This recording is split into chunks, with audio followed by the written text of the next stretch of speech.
a graça e a paz de Jesus esteja sobre o seu coração, meu amado irmão, minha amada irmã, nessa noite, amém? Muito bom a gente poder estar aqui nessa noite especial, já vivendo o clima de Natal. As luzes da cidade já estão mais fortes, as árvores, as casas, os prédios. Ontem colocaram lá no hall do nosso prédio uma linda árvore de Natal, com muitas luzes. Estamos aí vivendo o espírito do Natal. E eu quero hoje trazer uma meditação, espero de uma forma breve, que venha falar ao seu coração da forma que falou ao meu. E eu quero contar 5 histórias para vocês. E vou usar uma como motivo para contar as outras 4. Então abra a sua Bíblia no segundo livro dos Reis, capítulo de número 5. Nós vamos ler um texto relativamente grande, 14 versículos, do versículo 1 ao versículo 14. Nós ainda estamos falando sobre os milagres de Jesus, já que o Natal é um grande milagre.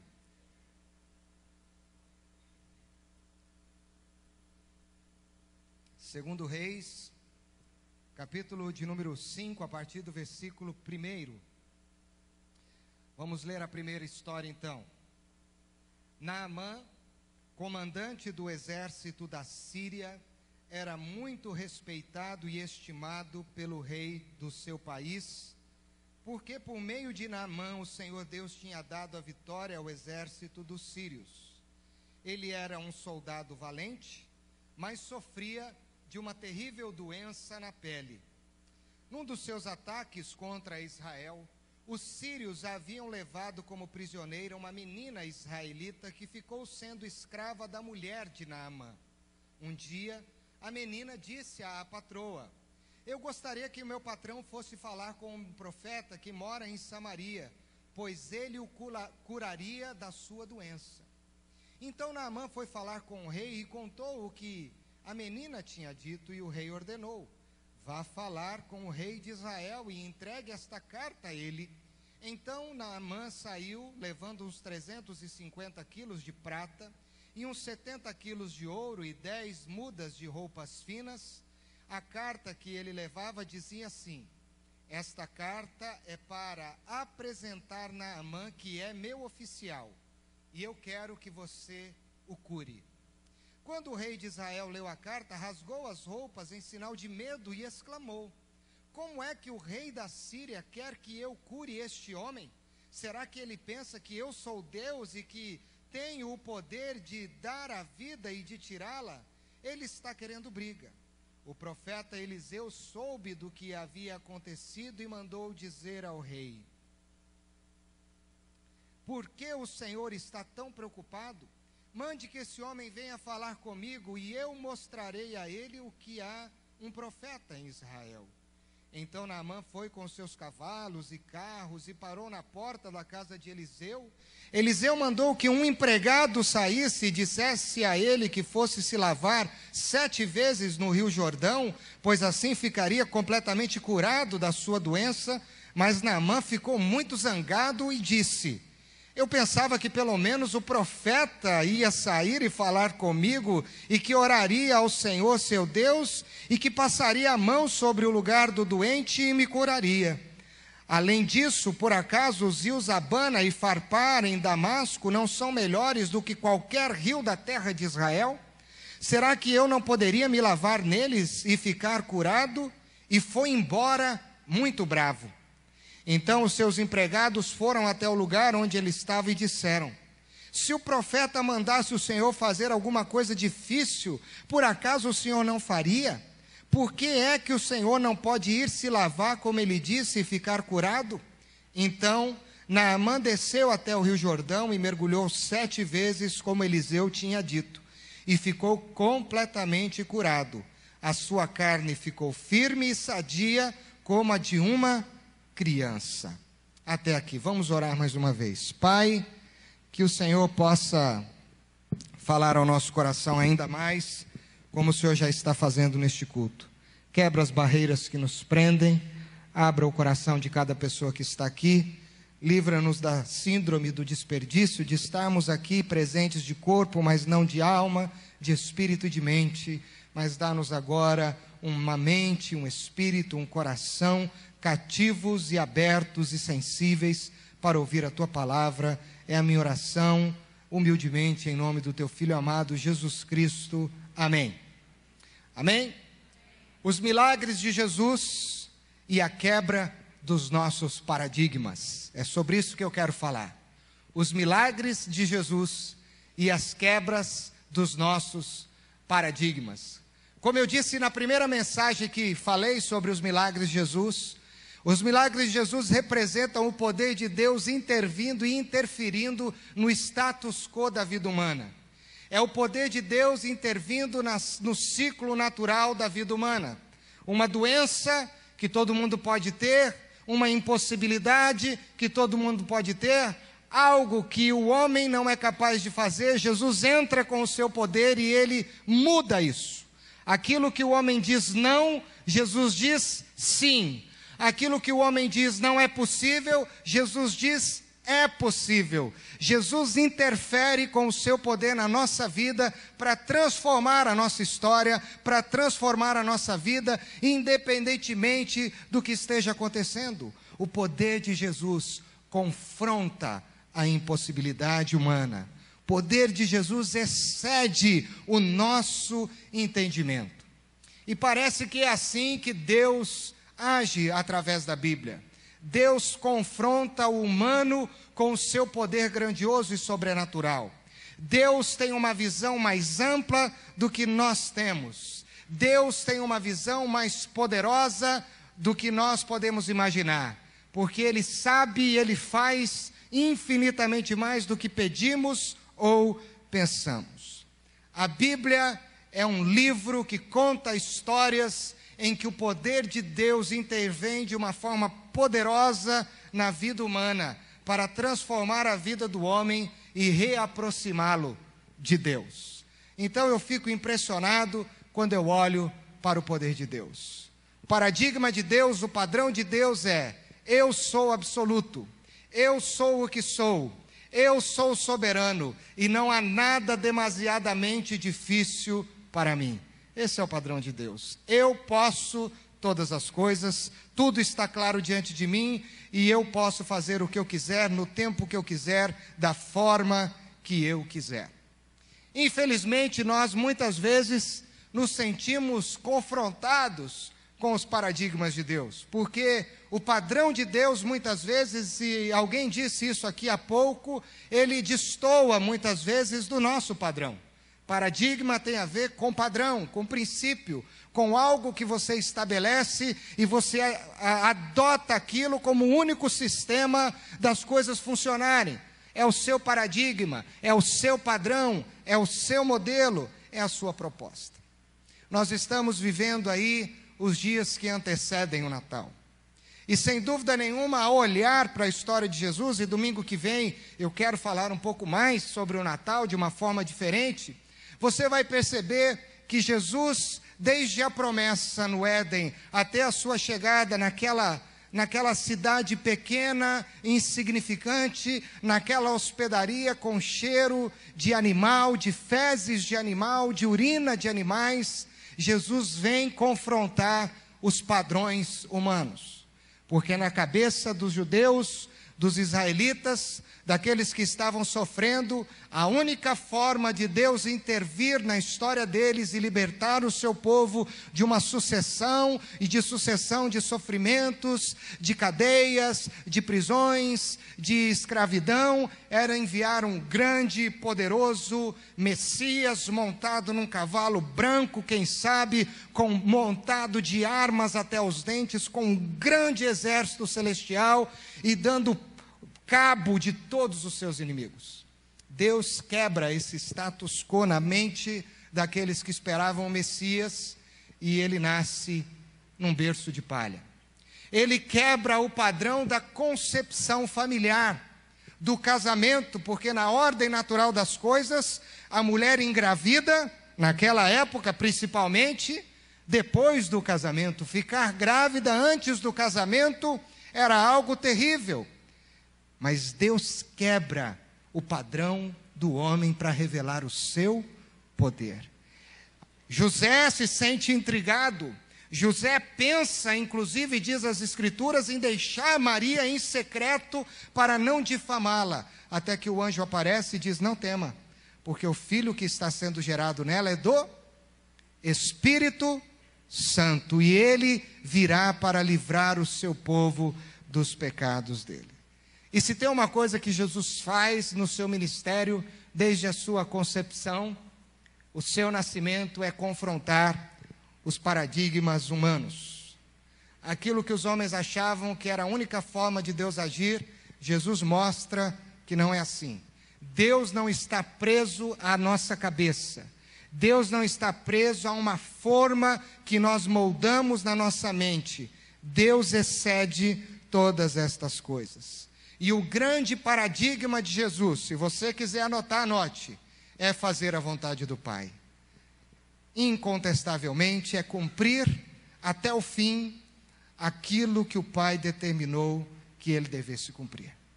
E Jesus vai dizer isso, que ele veio para cumprir a vontade daquele que lhe enviou. Num momento de sofrimento, de escravidão da alma, vendo a cruz, ele diz: que não seja feita a minha vontade, mas a tua vontade, Senhor. Jesus vem dizer que se tem alguém que te persegue, ao invés de você persegui-lo, você deve abençoá-lo. Se tem alguém que te calunia, que levanta mentiras, que te injuria, que cria esquemas ilícitos para te prejudicar, você deve orar e abençoar a vida desta pessoa. Jesus vem dizer que se alguém lhe bate a uma face, você não deve bater na outra face, você deve virar a sua face. Orai pelo que vos perseguem, abençoai os que vos maldizem. Jesus ensina esse princípio. Jesus vive esse princípio. Jesus confronta o status quo do homem, para que a vontade de Deus seja feita, porque a vontade de Deus está acima da nossa vontade. Vamos repetir isso juntos? A vontade de Deus está acima da nossa vontade. E isso é incontestável. A vontade de Deus é soberana. Ainda que eu queira fazer algo, Deus tem o controle absoluto sobre todas as coisas. Agora vamos contar um pouco a história de Naamã, depois no final eu retomo a história de Jesus. Quem é Naamã? Naamã é um grande homem, um comandante-chefe do exército sírio, e ele era um homem altamente bem-sucedido. Ele não era só alguém importante, mas ele lograva êxito no seu currículo. Ele tinha um currículo pomposo. Naamã era um homem importante. O texto diz no versículo 1 que ele era um homem respeitado, pode olhar aí na sua Bíblia, ele era um homem honrado, estimado, e Deus usou um homem como esse, no meio de um império idólatra. Olha que coisa interessante. Deus preza pela excelência. Deus gosta de coisa boa. E quando Deus vê algo excelente, mesmo que aquilo não esteja ainda submetido a Ele, Ele usa para revelar a sua glória e o seu propósito. Diz o texto que embora Naamã fosse o comandante de um império idólatra, Deus o usou para que ele pudesse conquistar uma vitória para o seu reino. Deus o levantou. Naamã era um homem muito importante na sua época. Naamã era aquela pessoa que os outros, quem sabe, evitavam olhar nos seus olhos. Mas pessoas importantes, pessoas pomposas, pessoas com dinheiro, elas não estão de forma alguma ilesas de padecerem por calamidades e dificuldades. E Deus muitas vezes permite que as calamidades e as dificuldades venham nas nossas vidas para revelar o seu poder inexorável sobre nós. E Naamã, então, é um homem que padece de uma enfermidade. Naamã é um homem que se veste de uma roupa bonita e pomposa, mas por baixo dessa roupa ele esconde um homem frágil, debilitado e quem sabe até na iminência da morte. Naamã era um homem como qualquer um. Roupa, poder, dinheiro, influência não significam nada. E Naamã tem que lidar com essa circunstância. Como um comandante de um dos maiores impérios da sua época iria se mostrar frágil. Essa era a deixa para que os seus inimigos viessem e acabassem não só com ele, mas com todo o seu exército.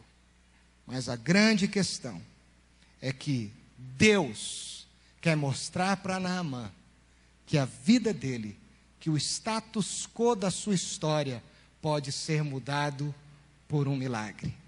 E para Deus fazer isso na vida de Naamã, Naamã precisou mudar a mente dele em relação a Deus. E muitas vezes a gente não entende isso. A gente não entende os métodos de Deus, porque a nossa mente não está aberta para os métodos de Deus. E muitas vezes Deus tem que mudar primeiro lugar a nossa mente, a nossa maneira de pensar, para depois realizar um milagre na nossa vida de uma forma poderosa. Naamã era um homem que estava acostumado a ser honrado. Naamã era um homem que estava acostumado a ter tudo o que ele quisesse na sua mão, na hora que ele quisesse. E a primeira coisa que Deus faz para quebrantar e mudar a mente de Naamã é um processo de cura totalmente fora dos padrões da sua época e principalmente da sua maneira de pensar. Naamã não recebe o conselho do melhor médico da sua época. Naamã não viaja para outros lugares para consultar os especialistas da sua doença. Naamã não chama o seu ombro direito para lhe dar um conselho sobre o que ele deveria fazer. Deus usa uma escrava israelita para que ela pudesse ser a conselheira de um general. Deus usa pessoas que a gente não espera, da onde a gente não espera, para falar conosco, para mudar a nossa mente, para que a gente se abra para ver o poder dele agir com graça na nossa vida. A grande questão é que muitas vezes nós não estamos abertos. Deus não ia falar através dessa pessoa, Deus não vai usar essa pessoa, esta pessoa Deus não está usando. Quem somos nós para fazermos isso? E Naamã agiu dessa forma. Naamã não deu ouvidos a princípio. Como é que ele foi até o rei de Israel? Vai com uma carta de recomendação, dizendo assim: olha, aqui está meu comandante, ele está doente, cura ele. O rei fica apavorado.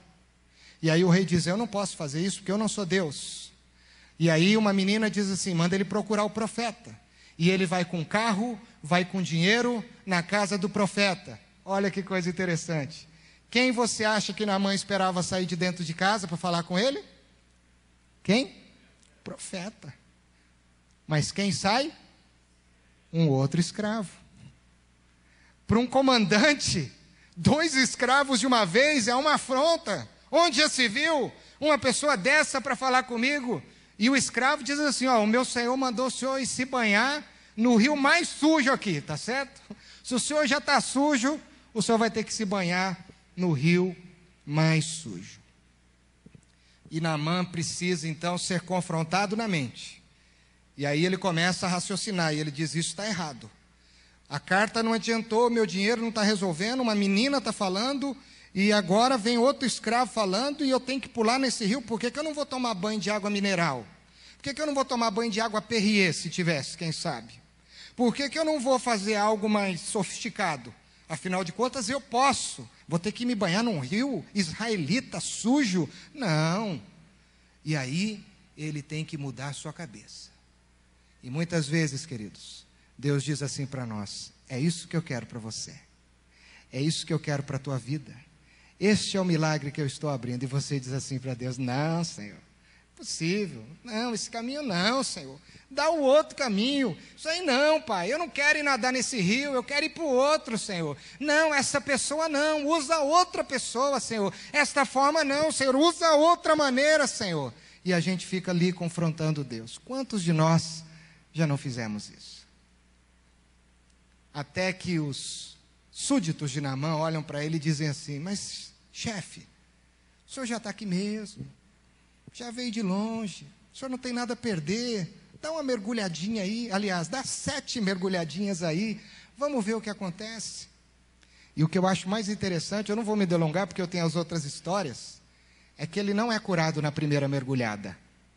Você fica imaginando a expectativa, fica imaginando você lá, olhando, ele dá aquele tibum, levanta, leproso, tibum, levanta, leproso, tchá, 4, 5, 6, o que você pensaria, mesmo que você fosse membro da Igreja Presbiteriana Independente de Jeová Rafá? Será? Será? Mas na 7ª, ele se levanta limpo. Deus confronta a nossa mente. Deus confronta a nossa maneira de agir e pensar para revelar o seu Espírito. E a única coisa que Deus quer, e eu admiro o Salmo 51, versículo 17, é isso: um coração contrito e quebrantado. Porque esse coração contrito e quebrantado, Deus não rejeita. Sabe por que muitas vezes nós não vemos o milagre de Deus e nós não entendemos o poder de Deus agindo na nossa vida? Falta de contrição e de quebrantamento. Se você puder e quiser, olha para o seu irmão e diga assim: se quebrante, meu irmão.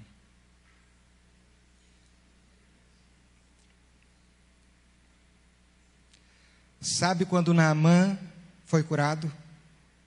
Quando ele dependeu somente de Deus. Quando a gente depende somente da força de Deus, o milagre acontece. Não é pela força, não é pela violência, mas é pelo meu espírito, diz o Senhor. Outra história, de Jairo. Você conhece a história de Marcos capítulo 5. Jairo tem uma filha de 12 anos. E a sua filha está terrivelmente enferma. Você está comigo ainda? Amém? E a sua filha está terrivelmente enferma. O princípio de Jairo é o mesmo princípio de Naamã. Para ser curado tem que tocar. Jairo manda e vai atrás de Jesus e diz: Senhor, a minha filha está terrivelmente doente. Por favor, vem comigo, vamos lá na minha casa. O Senhor toca nela, fala alguma coisa, faz alguma coisa e ela vai ser curada. Jesus ouve o que Jairo diz. E Jesus começa a ir, tinha uma grande multidão afluindo, e a filha de Jairo está indo para morrer. No meio dessa caminhada, Jesus para e entra outra história. De Marcos capítulo 5, versículos 24, entra essa outra personagem.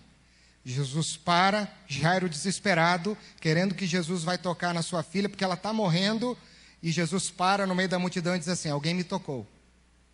Jairo dá uma coçada na cabeça, os discípulos falam: Senhor, claro que alguém te tocou. Quanta gente aqui, está todo mundo se espremendo, está tocando. Jesus diz: não, mas alguém me tocou de uma forma diferente. Alguém confrontou esse status quo aqui, alguém está fazendo alguma coisa diferente e saiu o poder de mim. E aí aquela mulher que estava hemorrágica há 12 anos se manifesta e diz: fui eu. E Jesus diz: a tua fé te salvou, minha filha. E aquela mulher foi liberta. E Jairo começa a ficar angustiado e diz: Senhor, tudo bem que a mulher te tocou, mas o Senhor tem que tocar minha filha, porque se o Senhor não tocar, ela vai morrer. E eu não sei se você se lembra, quando os amigos de Jairo vêm até ele e dizem que a filha já havia morrido, o que Jesus diz para ele? Não temas, crê somente. No paradigma de Jairo, a única forma de Deus curar o enfermo, que era algo da cultura judaica, era tocando. Naamã tinha esse princípio e Eliseu não tocou nele, ele precisou nadar. Porque Deus não age do jeito que a gente acha que ele tem que agir. A mulher também não pediu para Jesus tocar. Ela muda isso. Quem toca em Jesus é ela. E agora a filha de Jairo já está morta, e para o judeu tocar num morto se tornava impuro, não podia fazer. Mas Jesus diz: não tema, crê somente. Mas tem a outra história. A história de Lucas 7, 6, 10, que é a última história. A história do centurião romano, que vai até Jesus, e ele vai perto de Jesus e ele manda falar alguma coisa para Jesus. Ele vai até Jesus e ele diz: Senhor, eu tenho um servo que está terrivelmente doente. E eu queria que o Senhor desse uma palavra agora, da onde o Senhor está, e declarasse que ele fosse curado. E aí o pessoal diz: não vai incomodar Jesus. Vai incomodar Jesus? Deixa o mestre. Ele falou: não, eu também tenho pessoas debaixo da minha autoridade. Eu sou autoridade, eu sou um líder. E eu sei o poder do líder. Então, se ele disser uma palavra, ele vai conseguir que o meu servo seja curado. Na cabeça de Naamã, quem tinha que falar com ele era o profeta. Quem tinha que tocá-lo era o profeta. Na cabeça dos judeus, o Messias tinha que vir montado num cavalo branco e com um exército. Na cabeça de Jairo, Jesus tem que ir tocar na sua filha para ela ser curada. Na cabeça da mulher que já estava sofrendo, viu que tocar não dava, porque ninguém podia tocá-la durante 12 anos, então é ela que tinha que tocar. E na cabeça do centurião, só uma palavra basta. E daí, meu irmão, qual é a forma certa de Deus agir? Deus age independentemente dos nossos paradigmas. Agora, a minha pergunta para você é: dependendo dos paradigmas, nós podemos sofrer mais ou menos? Quem vocês acham que está sofrendo mais nessas histórias todas? Quem sofreu mais? Jairo, por achar que a única forma de Deus agir era daquela forma. Naamã, por achar que a única forma de Deus agir era daquela forma. Os nossos paradigmas, eles podem nos libertar ou nos aprisionar. Jesus vai até a casa de Jairo, na hora que Jairo já não esperava mais, e ele ressuscita aquela menina. Jairo queria que a sua filha fosse curada. No entanto, o que Deus fez foi muito maior. A sua filha não foi curada de uma enfermidade, a sua filha foi curada da morte. Porque o poder de Deus confronta o status quo humano. O poder de Deus excede o nosso entendimento. A mulher tocou e a hemorragia foi estancada. Jesus disse uma palavra. E quando o centurião está indo, os seus súditos vêm e dizem: Senhor, o teu escravo está curado. E ele viu que foi exatamente naquela hora que Jesus tinha dito: eu quero, que ele foi curado. E Jesus disse para o centurião: eu nunca vi em Israel uma fé tão grande como a deste homem. Meus irmãos, nós estamos vivendo um tempo em que muitas vezes nós somos doutrinados a entender que Deus age de formas específicas e que a única forma de Deus agir é dessa ou daquela outra. E eu tenho aprendido com a palavra de Deus que a mente de Deus está muito mais além do que a minha mente possa pensar. A gente canta aqui: leva-me além do que eu possa imaginar. Muitas vezes a gente quer padronizar uma ação de Deus na nossa vida. Muitas vezes a gente tenta moldar Deus a uma estratégia.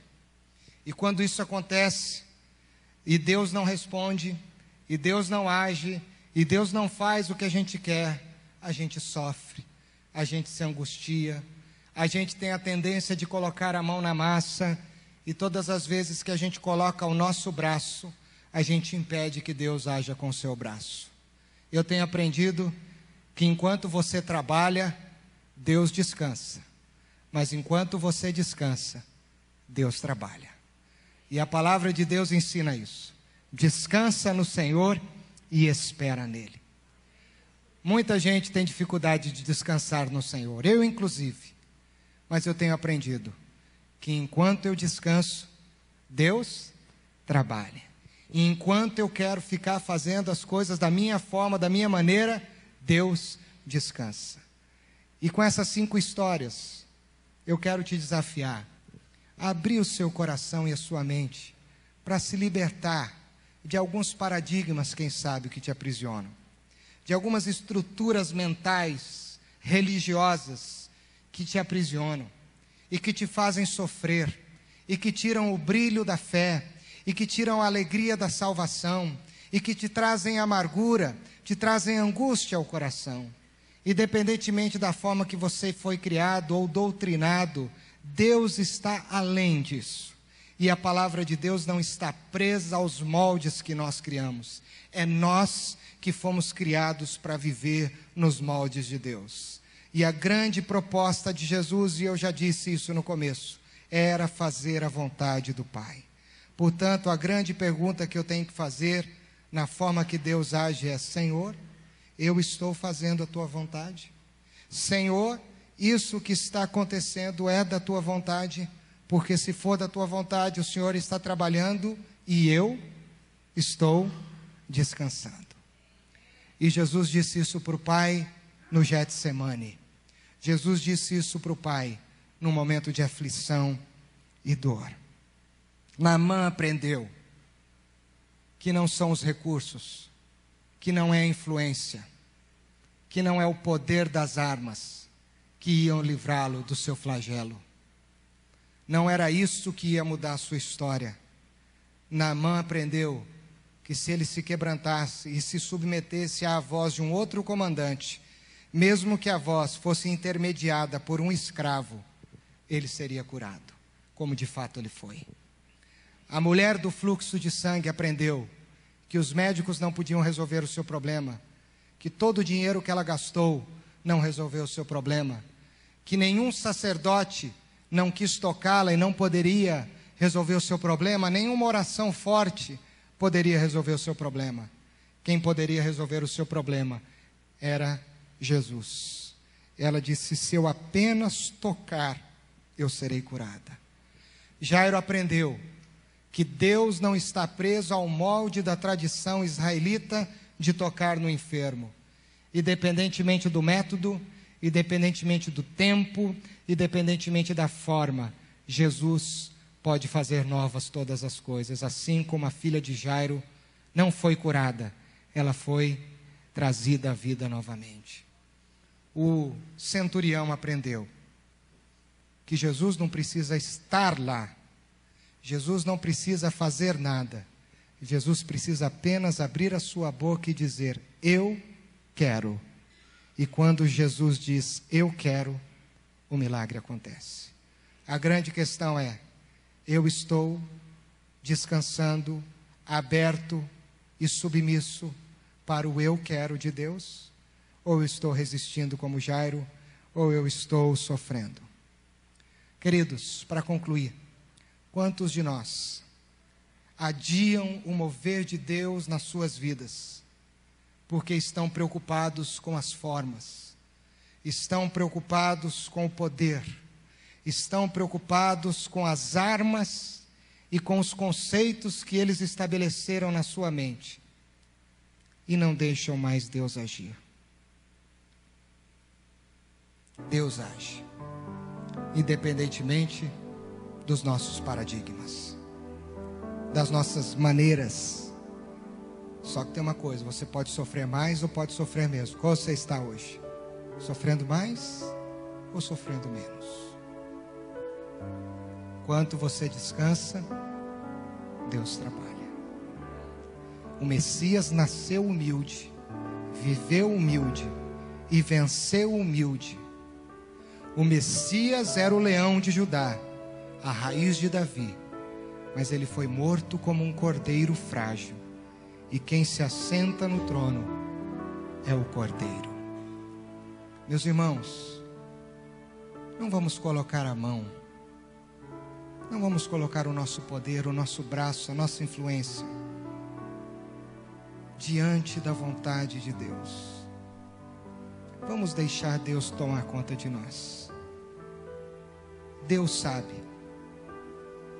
O maior exemplo disso eu vivi segunda-feira passada,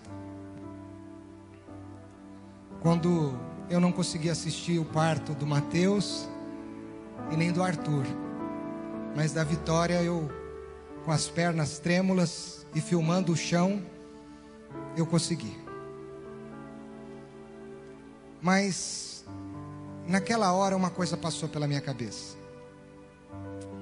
Eu pensei assim, quando o médico disse, entra que já vai nascer. E aí eu vi que a coisa começou a demorar, eu vi que a coisa, ele começou a olhar para o lado, e ele pediu um negócio, e pediu outro, aquilo já foi me dando uma... Não sei se você está me entendendo, foi me dando uma gastura assim, que eu não sei se eu ia desmaiar, se eu ia morrer, o que ia acontecer. E ao mesmo tempo ali a Amábel olhando para mim, tá tudo bem? E num relampejo eu lembrei um pouco da minha história. De que a minha mãe, que hoje está no céu e eu sinto falta dela, e ela não pôde conhecer a neta que ela tanto quis. Ela disse que no dia que ela chegou na maternidade, no dia 7 de abril de 1974, o médico disse: a única coisa que a gente pode fazer é o seguinte: provavelmente essa criança já está morta, porque a bolsa dela já se rompeu há uma semana e essa criança já está num estado de deteriorização, está gerando febre. Então nós vamos tentar salvar a vida dela e não da criança. E o meu pai precisou tomar uma decisão. O que eu faço? Vou preservar a vida da minha esposa. Eu fiquei pensando tudo isso naquele centro cirúrgico no dia 26. Porque a criança, pelo médico, já morreu. E o meu pai, por obra e graça do Espírito Santo, ele diz assim: tenta salvar os dois.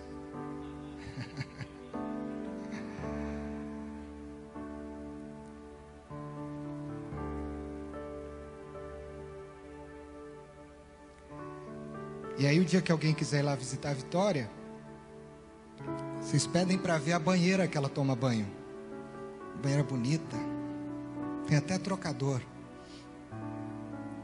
Mas eu lembre, Amável, para você ver a primeira banheira que eu tomei banho, que está lá em casa. Uma bacia desse tamanho, de lavar arroz. Porque Deus confronta o status quo e o paradigma do homem. Aquilo que o homem acha que é, Deus diz não é. E aquilo que o homem diz não é, Deus diz é. Meu irmão, estou te falando essa palavra no temor do Espírito Santo, por uma experiência que eu tive segunda-feira, quando o médico tira minha filha enrolada com o pescoço no cordão umbilical e diz: olha, foi na hora certa. Eu vi mais uma vez o mover de Deus na nossa vida. Irmãos, descansa, tá bom? Deus está no controle de todas as coisas. Você não precisa levantar o dedo, a voz. Você não precisa levar ouro e prata como Naamã levou. E você não precisa sofrer como Jairo sofreu. Tenha a atitude do centurião. Diga: Senhor, basta uma palavra e o meu servo vai ser curado. Amém? Se essa palavra hoje traz um desafio novo para o teu coração, se essa palavra hoje te faz repensar alguns moldes e paradigmas que até agora você estava pensando, lembre no Deus que é fiel. Se hoje você está querendo descansar, mesmo que seja difícil, porque não é fácil, estou falando porque eu tenho dificuldade. Eu estou sofrendo de problemas emocionais muitas vezes porque eu não descanso, porque eu trago para o meu lombo. Mas enquanto você descansa, Deus trabalha. E se você entendeu essas histórias, e quem sabe em uma dessas histórias você se viu nessa noite, eu queria te desafiar a ficar em pé no seu lugar, para você dizer para Deus: hoje eu quero descansar, Senhor. Eu quero descansar. Fique em pé no seu lugar enquanto o ministério canta uma canção.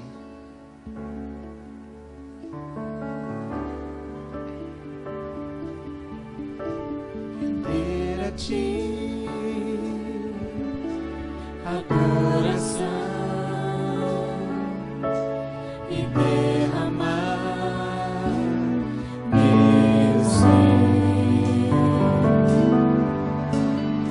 É o que meu coração deseja toda manhã. Te imaginar é me inspirar pra te dizer: estou apaixonado cada vez mais por ti. Senhor, tu és incomparável, teu nome é maravilhoso.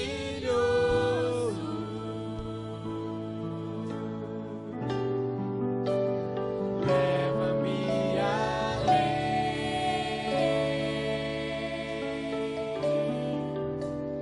leva-me além,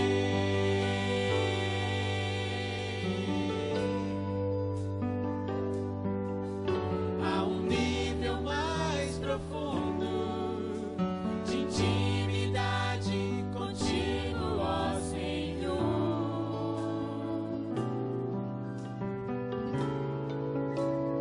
Leva-me além,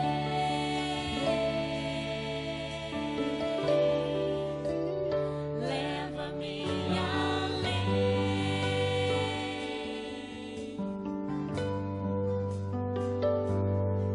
que a minha vida flua mais da tua unção, mais do teu poder.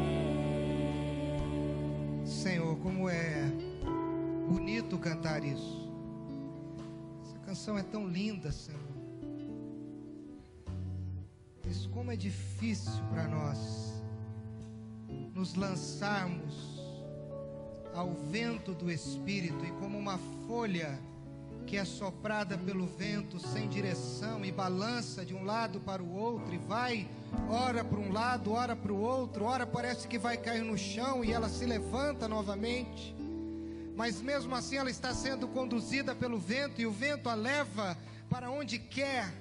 Como é difícil para nós termos a mesma atitude desta folha, Senhor. Somos tão ensimesmados, Senhor. Somos cheios de tantas ideias, fórmulas, teorias, conceitos, que muitas vezes, Senhor, nós nos deixamos ficar pesados como um chumbo e uma pedra, uma rocha, para não sermos levados além, como uma folha que é soprada pelo teu Espírito. Quando o Senhor disse ao profeta: profetiza sobre esses ossos, o Senhor disse: profetiza sobre os ventos e eles virão. Ventos venham dos quatro cantos. E esses ventos vieram, Senhor, sobre aqueles ossos sequíssimos. E aqueles ossos secos se tornaram a ter vida, pele, nervos, num grande exército. Foi o vento que veio da onde quis, da forma que quis, e fez o que quis, porque ossos não podem fazer nada. Ó Deus, quando estamos quebrados e quebrantados, quando já entendemos que as nossas forças não nos ajudam mais, quando entendemos que as nossas estratégias já não ajudam mais, quando nós entendemos que quem está no controle de todas as coisas é o Senhor, e que o Senhor age da forma que o Senhor quer, da maneira que o Senhor quer, no tempo que o Senhor quer, no teu paradigma, no teu padrão de soberania, nós vemos o milagre acontecer, muito maior e muito mais elevado do que nós imaginamos. Talvez seja por isso que a atitude correta do adorador não é estar em pé, olhando para frente, não é estar em pé olhando para o alto, não é estar com os braços estendidos ou segurando um instrumento ou segurando uma ferramenta ou uma arma. A postura certa do adorador é a postura dos joelhos no chão, do rosto em terra e da fragilidade completa, dizendo: Senhor, eu sou como uma folha, eu estou aqui, ó Deus, frágil, estou aberto, Senhor, quem sabe para levar um tapa, para ser derrotado, para ser pisado, mas eu me prostro aos teus pés, porque eu sei quem tu és e sei o que tu tens para mim, e eu descanso na tua presença. Ó Deus, quem sabe falte isso para nós, um espírito de prostração e não de altivez, um silêncio da alma e não palavras, Senhor, humanas. Quem sabe para nós falte este descanso. Por isso, a começar na minha vida, Pai, quebra o meu coração, quebra a minha vida. Ó Deus, que isso não seja religioso, mas que isso seja uma verdade para o meu coração como homem, não como pastor, mas como um homem que precisa desesperadamente de Ti. Ó Deus, abençoe cada vida aqui, e que o Senhor possa fazer infinitamente mais, e que o Senhor possa mover de uma forma que esta vida não possa ver e nem entender. Sopra, Espírito. Se for necessário, envia um escravo. Se for necessário, lança num rio sujo. Se for necessário, espere as coisas piorarem, Senhor, porque no final o teu poder sempre se revela grande e soberano. Que a tua igreja entenda isso, que esta igreja, de uma forma especial, entenda isso, em nome de Jesus. Amém. Amém. Você foi abençoado?